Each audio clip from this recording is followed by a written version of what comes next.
Baiklah, Assalamualaikum warahmatullahi wabarakatuh. Saya Pipi Aprilia dengan NIM B1B12304.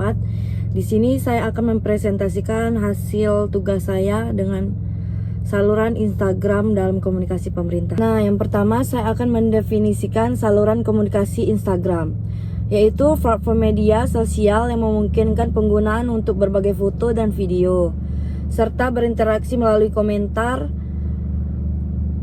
pesan langsung, dan cerita. Instagram menunjukkan visual, memungkinkan penggunaan mengekspresikan diri dan berkomunikasi dengan audiens secara kreatif. Selain itu, fitur seperti IGTV dan Reels memberikan ruang untuk konten yang lebih panjang dan interaksi.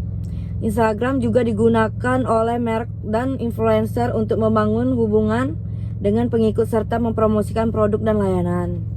Nah, yang kedua, saya akan menjelaskan fungsi dan layanan saluran. Dalam konteks pemerintah, fungsi utama Instagram meliputi yang pertama, komunikasi publik. Pemerintah dapat menyampaikan informasi penting, pengumuman, dan kebijakan kepada masyarakat secara langsung dan cepat.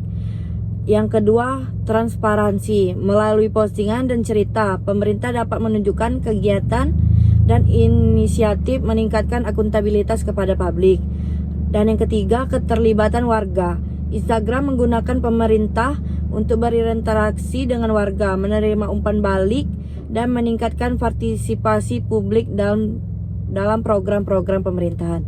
Yang keempat, edukasi. Platform ini dapat digunakan untuk mendidik masyarakat tentang layanan publik, hak-hak warga, dan kampanye kesehatan atau keselamatan. Yang kelima, promosi acara. Pemerintah dapat mempromosikan acara, inisiatif komunitas, dan program-program sosial untuk meningkatkan partisipasi masyarakat.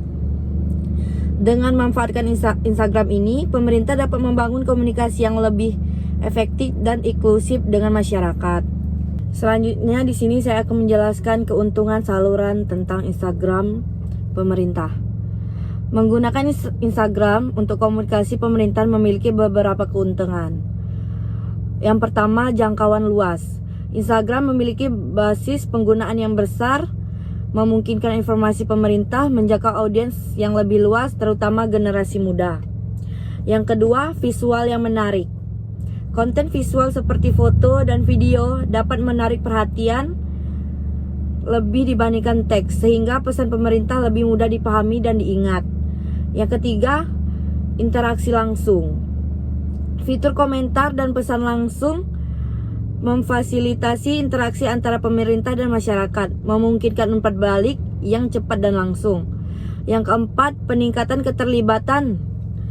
Dengan konten yang kreatif dan menarik, pemerintah dapat meningkatkan partisipasi warga dalam berbagai inisiatif dan program.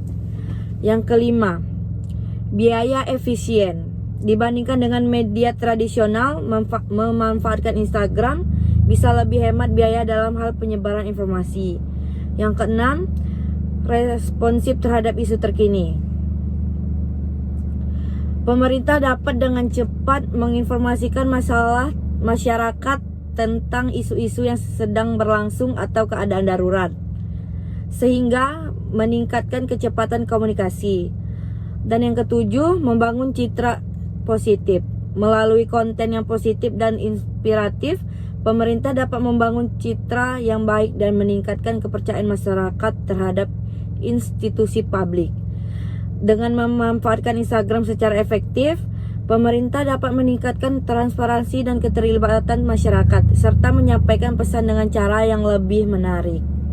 Selanjutnya, tantangan saluran dalam Instagram. Penggunaan Instagram oleh pemerintah juga menghadapi beberapa tantangan atau kelemahan, yaitu antara lain yang pertama, keterbatasan audiens.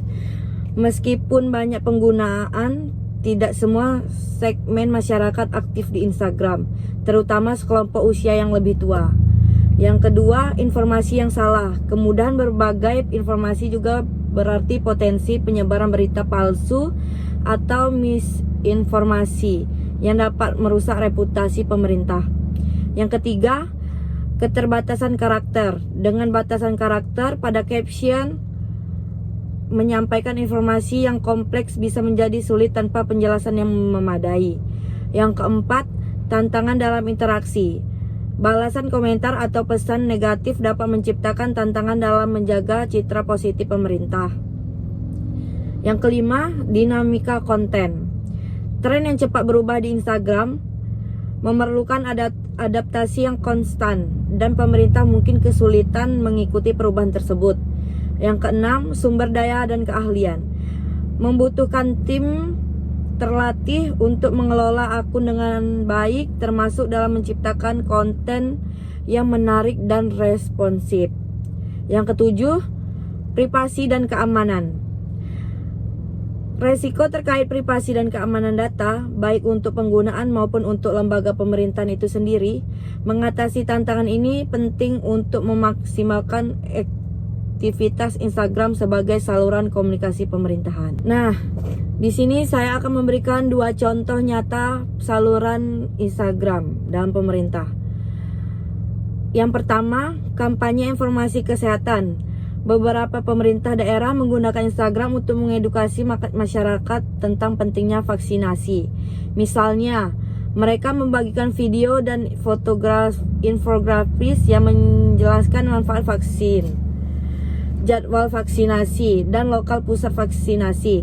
Konten ini sering disertai dengan cerita dari warga yang telah divaksinasi untuk meningkatkan kepercayaan dan partisipasi. Yang kedua, pengumuman acara publik. Banyak pemerintah kota menggunakan Instagram untuk mempromosikan acara komunitas seperti festival atau kegiatan kebersihan lingkungan dengan postingan yang menarik dan interaktif. Mereka mengundang warga untuk berpartisipasi, memberikan informasi detail tentang waktu dan tempat, serta mengingatkan tentang protokol kesehatan yang harus diikuti.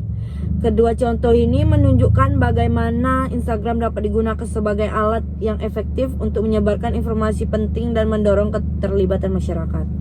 Nah, baiklah, itu semua tadi penjelasan tugas dari saya tentang saluran Instagram pemerintah. Saya ucapkan terima kasih. Wassalamualaikum warahmatullahi wabarakatuh.